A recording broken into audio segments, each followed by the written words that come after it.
music, you know, and all this incredible stuff. Nano, you are awesome. Oh, well, thank you. Yeah. Thank you. I think everyone agrees with me. Nano's awesome. Yeah. Oh my God, I was listening to your music last night. I'm like, God, this is so heavy, but at the same time, so melodic. I got to hear about the origin stories of how do you come to this sound? Because you have a very unique career. You start off in New York, then you go to Japan. If I moved to Japan when I was 14, I would have never left. I love Japan so much. Please tell me about how did you find music? Who was your first inspirations? I don't really know where the inspiration started. It's always been a part of me. I grew up listening to a lot of different types of music from my parents. Everything from like the Beatles to everything from like classical music. Even like my mother was a huge like new age kind of music fan, so I grew up listening to like Enya or all these things. But they're all a part of me right now, who I am. I just love music all around in general. And then of course, though, I went through a phase in my like teen years where I was totally emo. And I was like, you know, and I went through the emo rock phase also as well. And so that was a huge like part of my life that it's important to the artist I am today. I love rock and roll. I love, you know, the songs that are kind of dark, but they help us through those dark times in our own lives. Yeah. So that's one of the reasons why I kind of write music in order to help people who might need that help. That's beautiful. Jodie Benson, who played the Little Mermaid, she was just right before this. I was in that room watching her sing "Part of Your World," and wow. I almost wept like a. I guess I didn't listen to emo music, but I did listen to Little Mermaids professing their emotions, if you want to call it emo music. What movie? Because so much of your songs have been used for shows. What are soundtracks that you listen to, or a theme song that you listen to, and you're like, God, that is such a great song. Oh wow, but there's so many. Yeah. I was definitely a huge Disney lover as well. I grew up watching Disney. I like, you know, I grew up in a state called Oregon. I was born in New York, but then I grew up in a state called Oregon in the US. And I was surrounded by mountains and rocks and trees. And so I would act like I was, you know, Simba from The Lion King, or like Pocahontas, and I would like sing those songs in the wild and everything. So that's a huge part of me. I love those songs as well. I think the sound emo is definite. Isn't necessarily like the genre. It's being emotional. Very emotional, yeah. So anything that you feel is emotional, I think, is definitely very emo-tastical. So yeah. Yeah. But even new wave and goth and stuff in the '80s, it was all emo before. Like people were still professing their emotions and you know, being cool and sad at the same time. Yeah. Yeah. So considering, you know, you're such an incredible musician, everybody kind of writes songs. It all starts with one instrument. Now, I understand how to play guitar, but I don't understand how to play piano. I will write a piano part on a guitar the best I can. How does it start? What's the first instrument you start? Is it a drum beat, a guitar, a keyboard? What is it? Well, for me, of course, I sometimes write my own songs, but I also collaborate with a lot of creators. And so when I collaborate with creators, for example, it usually depends on what they're good at. But when I write my own songs, I start on the acoustic guitar. I've always been an acoustic guitar player. It's probably like when you hear a certain song and it's composed on a guitar, you can kind of tell because of the chord, you know, the chord and stuff. So, but I'm a huge guitar lover, so yeah. Awesome. Some guitar players you would like to bring up of guitar players you happen to love? Well, actually, a huge inspiration for that kind of music for me in my youth was like Green Day, Avril Lavigne, a lot of those kind of very simple rock and roll kind of pop rock songs are definitely a base for the kind of songs that I like to sing. Amazing. Considering you spend so much time, of course, singing your own music, what is your, if you wake up in the morning and you're exhausted and the coffee's just not doing it, what do you push play on that all of a sudden makes you feel like you're full of energy? Like music-wise? Well, like I said before, I listen to a lot of different types of music. So I don't usually like have this just one artist or one song that I like to hear. So I love those Spotify playlists. Yeah. And I'm a huge listener of Anime Now and all these playlists that have amazing anime songs on them. And so I'll just press that play. And then those playlists get updated a lot to the latest, anime songs, and so that helps me discover a lot of new songs as well. And sometimes my own song will pop up too. I'm like, yeah, that's a good choice. But definitely, yeah, my own songs do help inspire me sometimes because they're really energetic. So. Does it ever happen in the background and subconsciously you're like, wow, this is really good? Oh, it's me. Well, that would be a little bit of a problem if I forgot my own songs, but definitely though, like there's so many songs that I've done now, like over hundreds and hundreds, and so sometimes I'll listen to a song for the first time in many years, and I'll be like, what is that title of that song? I can't remember. Oh, right, so sometimes it does take a little bit to remember my own songs. Well, of course, but that's because of the output and how all the genres you put together. It's fascinating. That's why I was listening to your stuff yesterday, and I'm just like, God, sometimes it's like heavy, like the Prodigy, and it has that great, incredible electronic feel. And the fact that you love rock and roll too shows because it's also accessible. It doesn't seem like your music goes on and on forever. It feels like there's structure. I can't say enough how cool I think Nano is. You all agree with me? Everybody, we have a microphone over there. If you have any questions for Nano, like I said, we're just going to be talking about music, YouTube videos and stuff, but whoever wants to ask a question, the microphone's right there, and I'm going to keep asking questions because, I'm fascinated by the fact that we live in this incredible digital world where you can reach an audience before someone tells you you can reach an audience. You connected with your fans first. You put the music out on YouTube first. Tell me about the evolution of that, because every journey starts with deciding to upload something. Tell me about the first song, the first upload. How does this start for you? Actually, the first uploads of mine were even before the cover songs that I did on a sort of, what do you call it, like a system called Nico Nico Doga. Yeah. And that was like an Asian Japanese version of YouTube at the time. But even before that though, I uploaded my own original songs that I wrote, and that's kind of unknown to the world actually. But there was a time when I was uploading my own original songs. And then I discovered Nico Nico Doga, which enabled me to be able to sort of experiment with translating Japanese songs and lyrics into English. And the reason why I decided to do that was because I felt like there were so many wonderful Japanese songs that could be more accessible to the global community. And by translating that into English, I felt like the depths of the lyrics, the emotions could be expressed more. And I was definitely helped and touched and moved by a lot of Japanese songs. I thought they were a little bit different from the songs that I grew up listening to. And I think I know a lot of you that like anime songs, for example, feel the same way about the Japanese songs. Something is different about it. It's very emotional and moving and exciting. Yeah. And of course, you can listen to the Japanese songs in Japanese and enjoy them just the same. But it does hit a little bit different when it's in English a little bit, you feel a little bit more close to it, can understand a little bit better.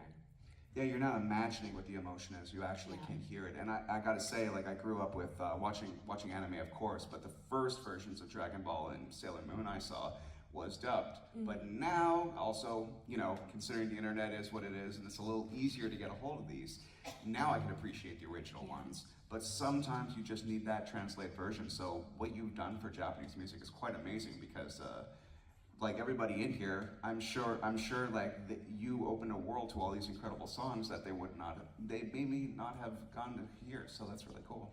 I just really do feel that, when something is so beautiful, like the culture, or something like anime or all these things there's a beautiful aspect of it. I think it should be open to the world and accessible to the world. I think this is a little bit of a detailed talk, but Japan used to be a very closed country, and it was not accessible. Like, the content of Japan was very difficult to access from overseas, and I can say I experienced that firsthand because I lived in the U.S. and it was really hard to get my hands on the good stuff. And now it's a lot easier because Japan is opening up, and there's YouTube, and then there's Spotify and all these things. But just maybe 10 years ago or so, it was still very difficult to actually watch official stuff in Japanese. And so I really felt like if I could be a strength in some way for that goodness to get more known, to be more accessible. And so I don't think that I helped that much, but now, since it's so much more accessible, I do feel that, thank you, this is what I was dreaming for, hoping for, that anime is so mainstream now. It's even scary how anime is so mainstream now. I mean, I come over here and everyone knows, Demon Slayer, everyone knows all these titles that are not very old, and they, I look at Spotify, and sometimes on the list there'll be Japanese artists on there, and that's crazy. Absolutely. Isn't that crazy? It is.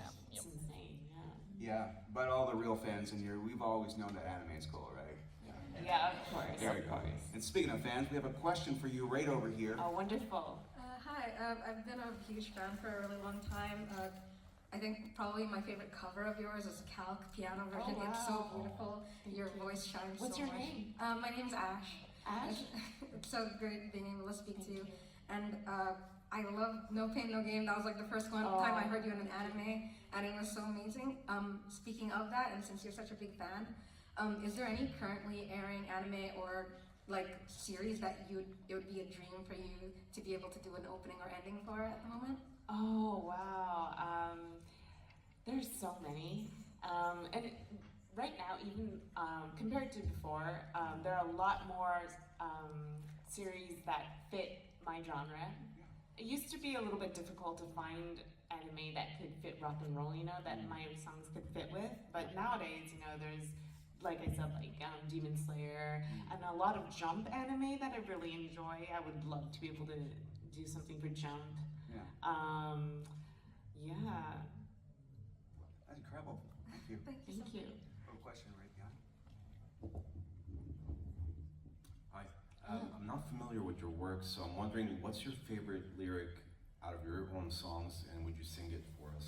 So I can familiar myself with you. That's a really tough one, but just off the top of my head though, it's not an anime type song, but it was the first song that I released as a major debut artist, and that was a song called Magenta.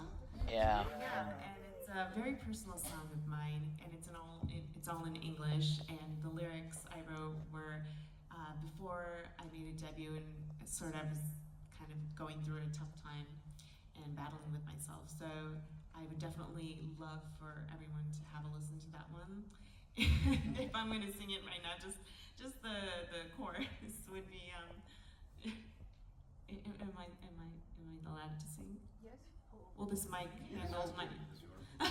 Yes, Okay. I would love for I you to wasn't sing. expecting to sing, but She is singing there tonight, everybody. Everyone coming to the concert? Yes, if you Yeah. to come to the concert tonight. Okay. Okay. So, excuse me, I haven't warmed up or anything. So, don't you let go. Take a look around. You are not alone. If you'd only stop and close your eyes to find the answers. When the world is falling around you now, take a breath and you will never be alone. Don't cry, just hear these words and remember again.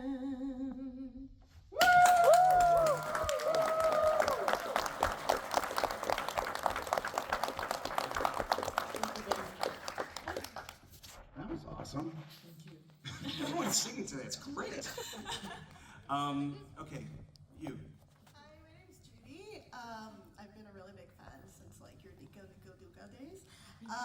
So I was actually wondering, do you kind of miss those days back when, you know, you were doing covers and like doing smaller things just on like YouTube, Nico Nico Tuga?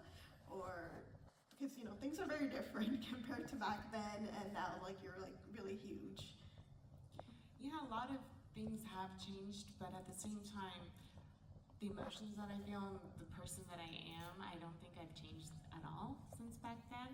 And so even now, like I look back at my old cover songs, and I love them.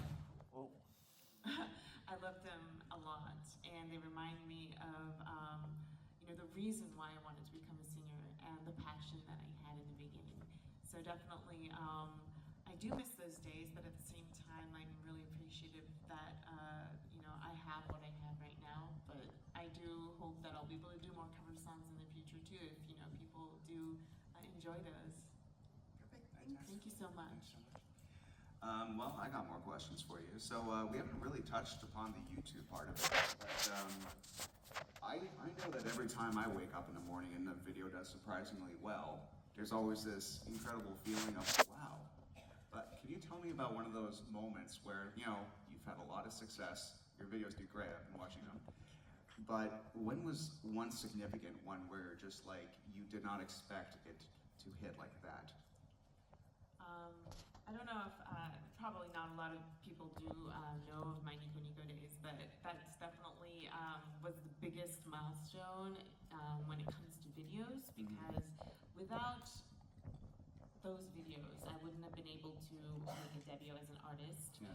And the first time that one of my songs did kind of go in the rankings, there was a ranking, and so I just posted a video out of complete sort of like experiment, and I wasn't expecting anything at all, and it was one of the first songs that I translated into English, and so I was like, well, you know, it's now or never, it's all or nothing, and so I posted it, and then a few days later, I woke up and I just looked at the rankings, and it was number 1, and I was like, where am I? Am I dreaming or something? And then that kind of connected to me getting my songs more known, and then it was very, very soon after that that I was signed to a label, miraculously. So you really never know what is going to be your doorway into getting closer to your dreams. So I just say, really, don't ever like miss those chances that tell you to go for it, whatever it is. That's really amazing. You know, a lot of people in here, I'm sure a lot of you are musicians, and a lot of you are aspiring video makers. And you hear it again and again and again at Comic-Con. It all starts off with a passion. And has anybody you inspired ever come up to you and said, you know, I'm successful now, but if it wasn't for you, I wouldn't have been? I do get a lot of like success stories in terms of like, for example, my Japanese kids.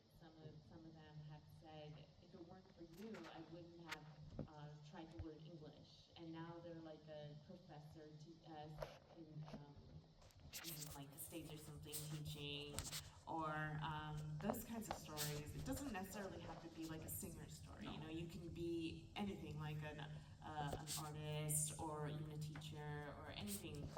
It's really like, you know, whatever inspires you is amazing. And I think even if it's like not a entertainment kind of job, if it's your passion, that's what's important, I think. So definitely don't lose the passion of whatever you do.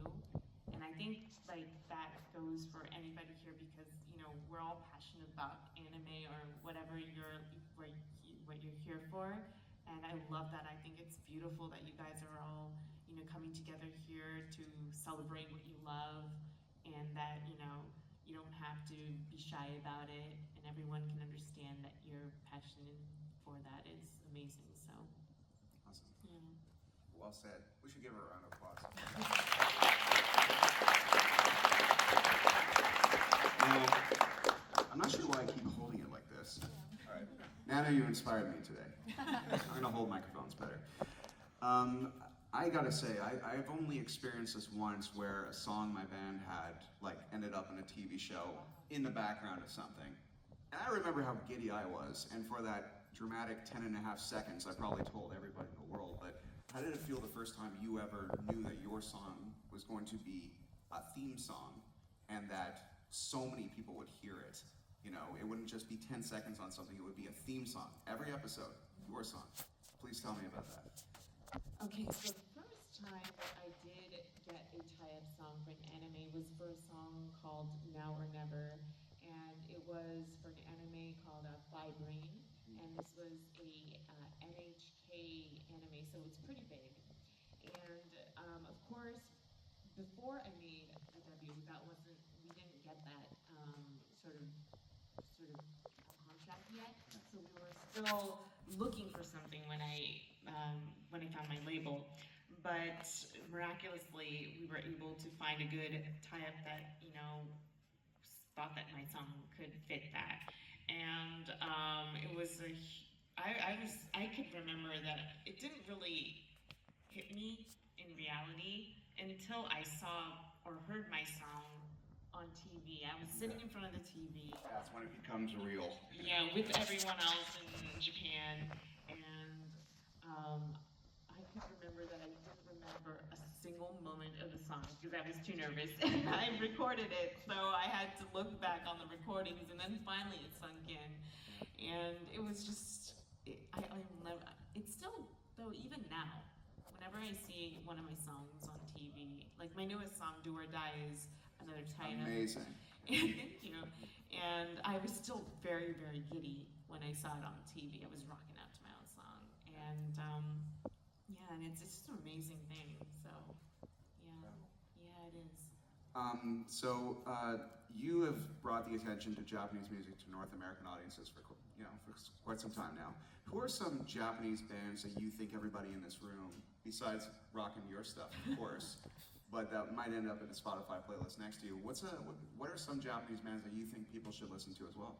No, I think everyone here knows about most of the bands. I mean, particularly like. Yeah, but I don't. So. Oh, okay. So for you, okay. Some of my, just off the top of my head, I have way too many. But one of my favorite animes was like Full Metal Alchemist, and a lot of music that comes from it is great. I love Asian Kung Fu Generation. Cool. And of course, everyone's getting excited. Yeah, let's talk about more anime stuff. Sure. Anime music. I also recently had a chance to go on stage with Burnout Syndromes, who is a band that sings for Haikyuu. They're really awesome. I saw them live personally, and yeah, they're coming in next week. yeah. So they're amazing live, and I love them so much. Also, one of my favorite bands. Well, the vocalist has changed recently, but Spy Air. I loved Ike's voice, and there's just way too many. Bump of Chicken, Rad Rims. Yeah, just amazing bands off the top of my head. By the way, everyone, if anyone has a question, do not be definitely. shy. Don't be The shy. microphone's I love- right there. I love questions. She has another one. Speaking of other bands, how was it working with My First Story? Oh, My First Story. Yeah, they have a tie-up this season for Demon Slayer, which is amazing. Yeah. It was really interesting working with them almost more than 10 years now. Particularly, I worked with the vocalist Hiro. And back then, though, they were just starting out, and they just made their debut. They were still indies. And they contacted me. They were like, do you want to try working together on a song? And then it ended up becoming a tie-up song for an anime called Arpeggio Blue Steel. Yeah, Savior of Song. So it was their first time collaborating with someone, as it was my first time officially collaborating with someone. And so me and Hiro in the recording studio were just like completely not used to it. And we were just like, really a nervous wreck around each other, but it was really fun. Sorry about that.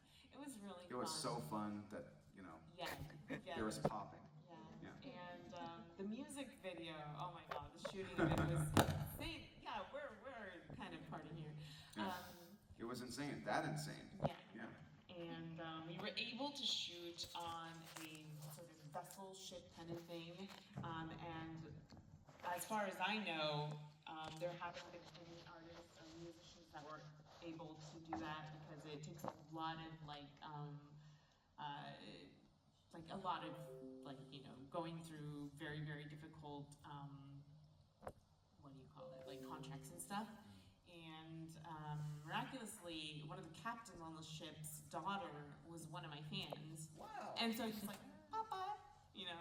Yeah. And then he was like, okay, fine. And so I was able to shoot on the ship, and so that was very, very memorable for me. That's absolutely incredible. One of my favorite bands from Japan is oh god, well there's so many, but Maximum the Hormone is like this really cool, strange band. And they, you know, like you, just genre, nothing safe, put it all in. That's really cool to hear all the collaborations you get to do. But have you ever got to meet your heroes? Besides what you just said, but have you ever got to meet your heroes? Oh my gosh, Flo. Okay. Every time you say these things, they pop like a wrestling audience. Yeah, it rings the same for all of us, I think. And Flo, I mean, they're one of the veteran artists out there. I mean, I think that the anime community, particularly around the world, really love Flo. Wherever I go, and I do end up in the same events as Flo a lot of times overseas. And so I got to know them and actually got to duet with Flo once in a Japanese event. And particularly Take, who's a part of Flo, he's an awesome guy, and we got kind of to know each other. And yeah, definitely being able to meet them, being able to talk to them was a huge wow moment for me. Yeah, that was huge. That's amazing. Yeah. I'd like to talk to you about Japan a bit. Okay. I've been there twice, once as a musician and once as, you know, my dad's son. And my dad's a martial artist, so, you know, he goes there, very polite, they open doors for him. I went there, they didn't, because I was in a band. Incredible, beautiful city. Tokyo is like nothing you could possibly describe to anybody. Like, it's been like 6 years and I miss it every day. But, you know, we mentioned you moved to Japan when you're, you know, a few years, you know, at some point. How was the culture different for you? Coming from the States, going to Japan, how did you adjust? What was your, did you embrace that music right away? Was there a process? Because, you know, you're coming from another land. How many of you have actually been to Japan? Oh, really? Wow. That's a good number, actually. Yeah, it is. And how many of you would like to go to Japan someday? Oh, wow. So I'm guessing that for those of you have yet to go to Japan, you have that sort of image of Japan through many anime series or like movies, dramas. And I was the same. Like, I did go to Japan during the summer because my parents are Japanese, but at the same time though, like I had this image that Japan was such a fun place. There was so many there's anime, there's all these exciting things. And to be honest though, I was never let down. Like I actually went to Japan and discovered that it was exactly or even more than what I imagined. Like Akihabara. Like Yes. it's every dream. If you ever go to Japan, Akihabara is where you gotta go, especially if you love anime. Yeah, and even the smallest details like that you see in animes, like the bentos or like the onigiris or whatever, that floats your boat. It's real, and it's there, and you're like, oh my gosh, this is what I've been seeing, and I felt that exact same way. And so it's, I feel that very few people are disappointed by their trips to Japan, but at the same time, what I discovered was living there and vacationing there is a whole different story. And I love Japan so much, and I probably will stay in Japan for a very long future. But at the same time, there were difficulties when I first moved to Japan because I grew up in the U.S. and as you can tell, U.S. people are a little bit more laid back, friendly. They don't really completely maybe see eye to eye with the Japanese mannerisms sometimes, and those kinds of things take a lot of time getting used to. So all those things, and also kanji is very difficult. And I mean, nowadays, you have your smartphone, you can translate everything. But back then, there weren't all these Google Translate or whatever. So it was really difficult. And Japanese people are really shy. Yeah. And so it takes a lot of time and patience to really get, friendly with Japanese people sometimes. But none of it is in a negative way. I definitely say be patient. Japanese people really do love foreigners, unlike what you may see or hear on social media sometimes. But they're really open and they're just really shy, and they love a lot of different cultures and stuff. So definitely just be patient, and if you really do have a dream, definitely chase it. And then someday, if you're like, it wasn't my cup of tea, then it's fine. You can, always go home to where you feel comfortable. But it's definitely a place that I do recommend at least going once in your life. Absolutely. And Tokyo Disney Sea is a beautiful place too. We were talking about Disney. In Tokyo Disney Sea, they use the waterland around it, unique to the park. There's this Little Mermaid grotto. It's incredible. Wow. I miss Japan, everybody. We can tell. And Centurio Puro Land, of course, with Hello Kitty. But so something about Japan that I noticed too, is going as a musician, is that the live houses, all the gear is amazing, and the standard of sound is amazing. Well, if you travel North America, sometimes they'll pull up somewhere and you're playing in someone's garage, and they have someone's garage sounding stuff. Well, in Japan, every day I play bass, there's an Ampeg, giant Ampeg amplifier, and every show technically was incredible.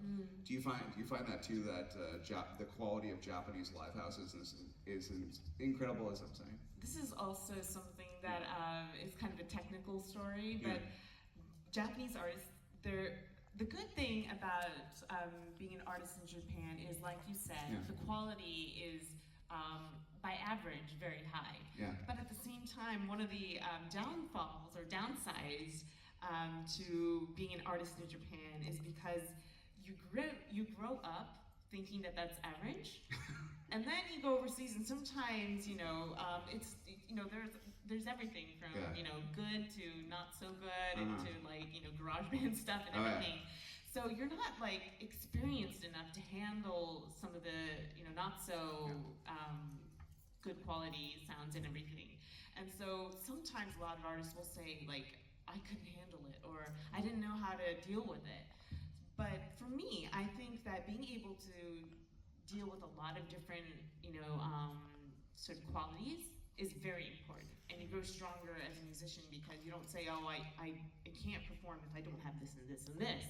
I can perform if there's a mic, or even if there's not a mic, I'll do a cappella if I have to, and I've done that before too. You just did before. The sound just went off, the technical things just just blah. So I was like, oh, I'm gonna stand on stage and I'm gonna sing a cappella until the mic comes back on. But that kind of thing is fun because it only happens at lives, and at shows, and the audience is there whether the technical is there or not. That's not important. They're there to enjoy being with you and to enjoy music. So I think those kinds of hurdles are not that important to me. Oh, that's incredible. Well, you're an amazing a cappella singer, as we just all witnessed before. And thank you for doing that again. What I love about Comic-Cons, and I always have, and once again, thank you for being here, is that everybody, as far as I'm concerned, that's not in this room right now, they messed up.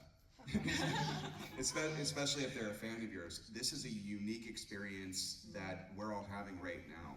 And the fact that you're here and we're hearing all these incredible stories, I'm so glad Comic-Cons exist for those reasons. Who at a Comic-Con would you want to line up for to, whether it's an actor or a writer or anybody, who would you be sitting in an audience watching? No, actually, that's an interesting question because anime conventions and comic conventions and all these conventions around the world are very unique because there are none of these in Japan. You'd think that there are a lot of conventions in Japan, but there are no conventions in Japan that do this kind of thing. So for an artist to have panels and autograph sessions is very, very rare in Japan, and this is an opportunity that only arises when I go overseas. And so if I were not a singer and an enjoyer side, I would probably go to a lot of conventions and line up for any artist that I would be able to get interaction with, because it's very rare to be able to see them live and hear them talk. And I enjoy this so much because it's a rare opportunity for me, and I get to actually directly interact with the people that have been listening to my music, or even people that have met me for the first time and just decided to stop by randomly and don't even know me. But I think that's special because I get to meet new people. Oh, we have a question. Yay! Awesome. Hello. Hello, what's your name? My name is Filippo. Filippo. Thank you for coming here to Montreal. Thank you. It's a very nice time here. I just want to know, what have you enjoyed so far about Montreal? Like, have you been here before? Like, what do you think of it so far?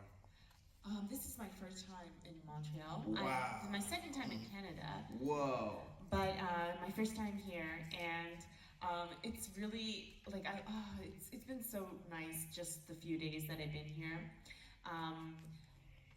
When I was in middle school, I took just 2 years of French, and I've forgotten most of it. But so I've forgotten most of it. I'm only English now. But at the same time, though, I've always had a special place in my heart for French.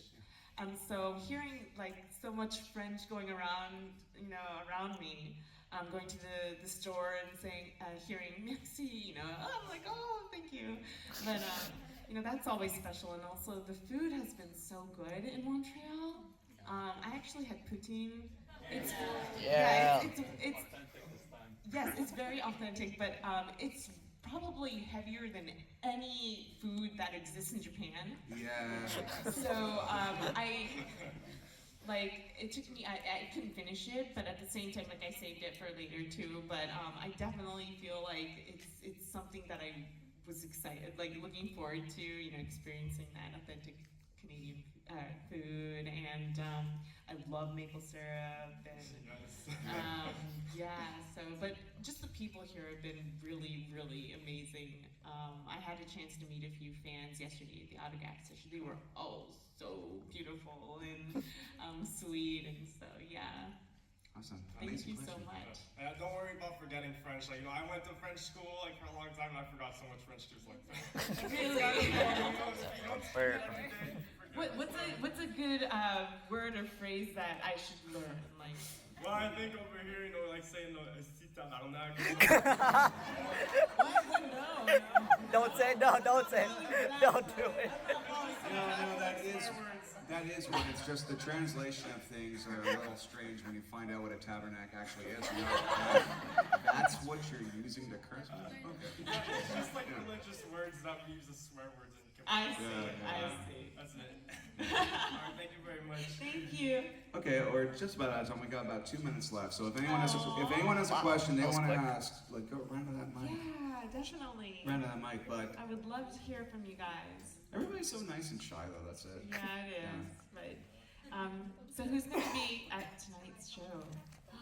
Really? Awesome. Thank you so much. I have a very good set list. Yeah, I'm looking forward to the show. Yeah, it's gonna be rock and roll. Yeah, it's gonna be great. And the fact that you're a performer that even if everything, you're like, nope, the show must go on. I'll sing a cappella. I admire that because a lot of people, if their guitar's slightly out of tune, they completely lose it and storm off stage. But that's not nano. Yeah, no, but the audience is what makes the show possible, of course. And so, I mean, as long as there are people, there, I always think that. Oh, we have a question. Yeah. Of course. Hello, my name is Damien. I just wanted to know how do you make the first step on your job? Like, where do you find the courage to do that? Actually, is the passion that I have inside me to reach people, like to write lyrics that would possibly help someone in their, most difficult times. That is something enough to keep me motivated. It was never because I wanted to become famous or, I wanted to be in the rankings. It was always because I knew that there were people that, could use a song. Like, I was helped so many times by music. Like, music was my go-to when I was feeling, down. So I wanted to be that someone. I wanted to give back to someone. So that was my huge motivation. And so, yeah, I guess that brought me to where I am today, and I'm not giving up until I know that I've achieved what I wanted to achieve. But I don't know if I'm going to achieve that in this life, so I have to keep singing for the rest of my life. Nana, Yeah? according to all these people, I think you are that something. No, but I'm going to try harder. And on that note, ladies and gentlemen, thank you for coming by the Nano concerts tonight. Do not miss it. Thank you guys. First time in Montreal, second time in Canada. Let's make history together. Thank you guys so Autograph session at 3:30 to 4:30. Yes, So please do come by to please the come see autograph her. session. Come to the autograph Thank you session. guys so much. All right. And I will be able to take pictures with you guys at the autograph session. Oh, if you would like to nice. as well. So please stop by. Thank you guys so much. Let's go. Merci.